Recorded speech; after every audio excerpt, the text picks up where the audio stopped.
Hello, welcome to the Parent Talk System, Module 2, which is under that step. When we were in the introduction, we talked about that first step, step 1.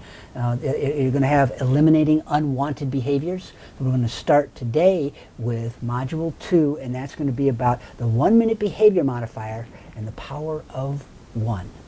And that's what we're going to do now. I want to give you the opportunity at any time, if you'd like to, you can pause and write some more stuff down. We're going to kind of just keep moving through. You could watch this whole module in its entirety and then go back and then sort of fill in some of the blanks again if you want. So whichever way works best for you, you go ahead and do that. And we're going to jump right into Module 2, giving you practical information about eliminating any unwanted behavior. All right. If there's something that you're noticing in your children and you don't like that behavior and you'd like it to change, then this is the technique to apply to that. This is the strategy to use. And we want to eliminate this unwanted behavior. So let's first think about for a minute, what are some of the behaviors that you could think, oh, I'd like to get rid of that. So I can think of one right off the top of my head that I hear a lot in my office when I'm working with families is back talk. Yes. Right? Back talk is a big one. So think for a minute for yourself. When you write down 2 or 3 behaviors that you're seeing in your children that you'd like to take an opportunity to eliminate those. So, maybe you've already written a couple down. Or you got one? When my boys were younger, there was a lot of hitting. We had a lot of hitting with the boys, so that was a behavior we wanted to eliminate, and I used this technique. They're 2 years 18 months, apart, 22 months apart. Okay, yes. so yes, there was a lot of scrums happening at your house, yes. right? Okay, all right. So hitting, that could be another one. I can think of whining. What was it said?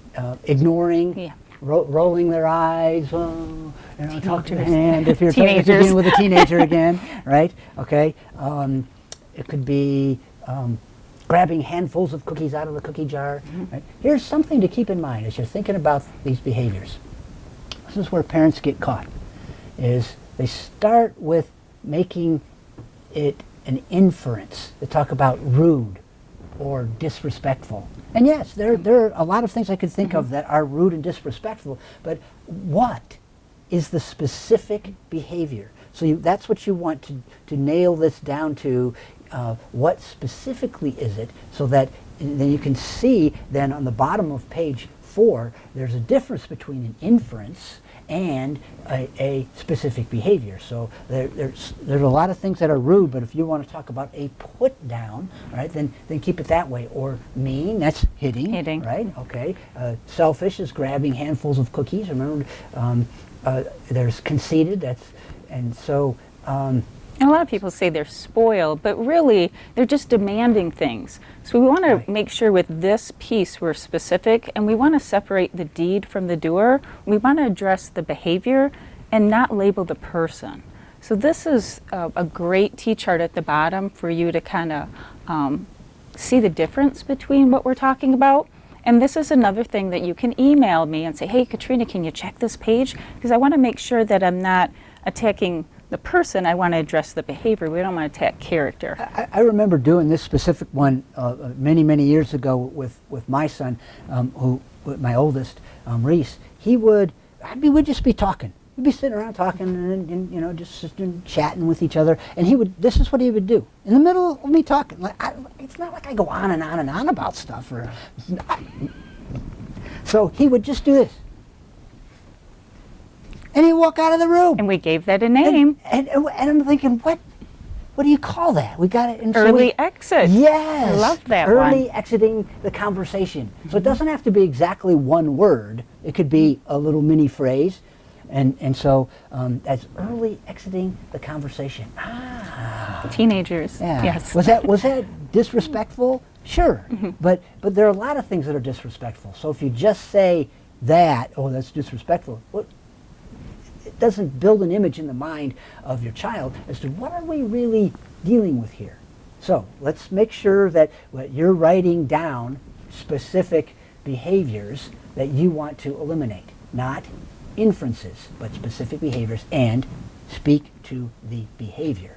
Right? That's the first key piece. So if you need to, check in with Katrina and say, hey, this is the behavior. What are we going to call this? We'll give it a name. And we'll help you out. All right? Because we're going to show you why that's key on page 5, because now we're going to get into the 1 minute behavior modifier. And the first part of the 1 minute behavior modifier is you have to choose behavior. So now you have a whole list. Right on the other side, on page 4, you've made a list. You're thinking about your kids. You've got the image in your mind. All right. Well, okay. Now, choose a behavior. That's the first step in this, and you want to make a commitment here to really eliminate that behavior. Right. And so when you have behaviors, when we want to go through the workbook, try not to pick. I remember you and Chick saying this to me when I was sitting in class long ago. Don't pick something that really gets you, oh my gosh, that one really bothers me. Don't go for something that's, I think of salsa, medium, mild, hot. Don't pick a hot one. Pick a mild or medium behavior right now that you would like to eliminate. We don't want you flustered or upset. You thought of salsa. Yes, I do. And every time I do the parent talk workshop, we talk about don't go for the hot one right now. We want you thinking. We want you processing this information. So go for something mild or medium. Pick one of your behaviors from page 4 and put a star by it, because we are going to give it a name. We are going to start to make a commitment to eliminate that behavior. We're going to work you through these steps right now. Right. So pick a medium. Yep. So get out your salsa jar and pick a medium. Yes. And now you've made a commitment to eliminate it, and so then the next piece is you're going to give it a name, so that when you say this to your child, they know what you're talking about, because there's a specific behavior that we're dealing here. So give it a name, because if you can name it, you can tame it. And we're going to show you how to tame it. So now that's the preparation phase. So let's shoot some examples out there of this, what it would sound like at the preparation phase. You could say, Reese, that's early exiting the conversation, or Johnny, that's a put down, or you've got a couple. You can say, Sam, that's exaggerating, or you can say, Patrick, that's whining. So you don't want to say, Patrick, you're whining. You want to say, that's whining. So that's a key part of using this first part that we are going to implement. We are going to name the person and name the behavior. So that's really key on page 5 when we start to implement this strategy. Use the child's name and then say, that's hitting, that's whining, that's a put down.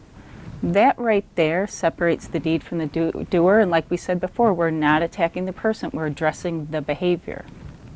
All right, so you see what's happening here is we're starting to pick at the words a little bit, because they're really going to matter, and that's why this is a course about the language you're going to use. So now we're really moving into the implementation phase, and as Katrina said, you name your child, then you name the behavior, okay? And then you're going to say something like, it's against the family rules, right. Or against if you're in a classroom, you can say against the classroom norms, if you want to put it that way. And so what rolls off my tongue is, that doesn't work with me.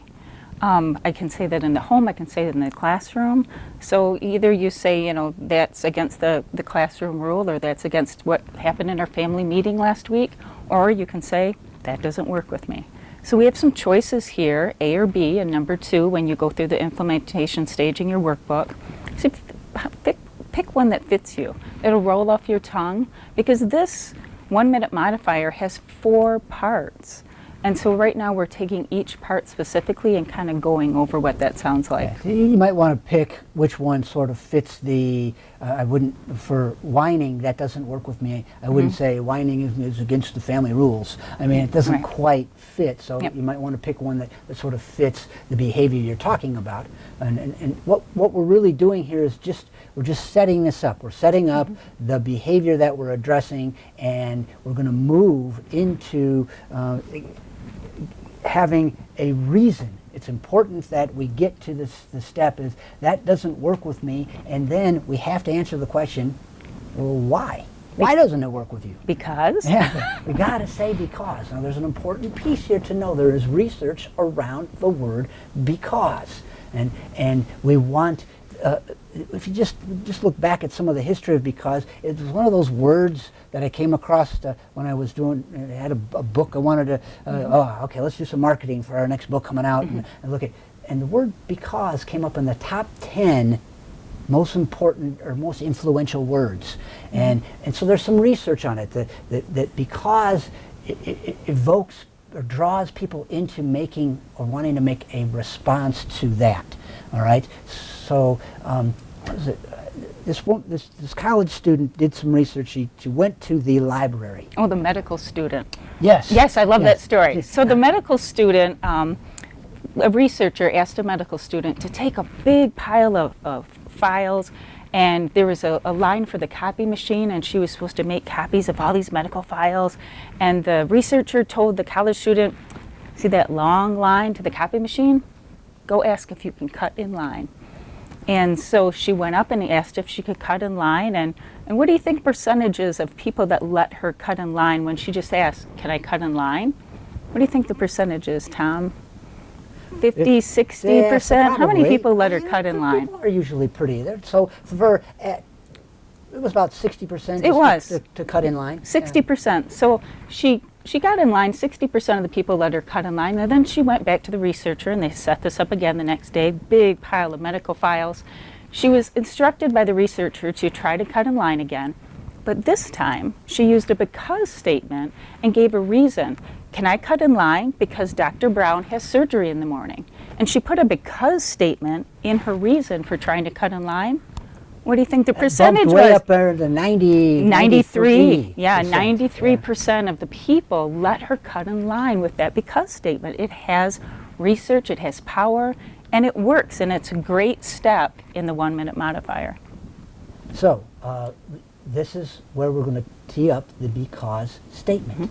So that doesn't work with me, or it's against the family rules because, and you want to put that in there because when you're whining, I can't understand the words that you're saying. Or Reese, that's early exiting the conversation. We don't early exit the conversation in our home because it creates a disconnect through the communication process, and we value communication here at this house. Yes. Right? So now we've answered that question. Why? Now they know. Well, that's why. And now it's a time to teach the new behavior. So the last part of this, you're filling in the blank at the bottom of page 5.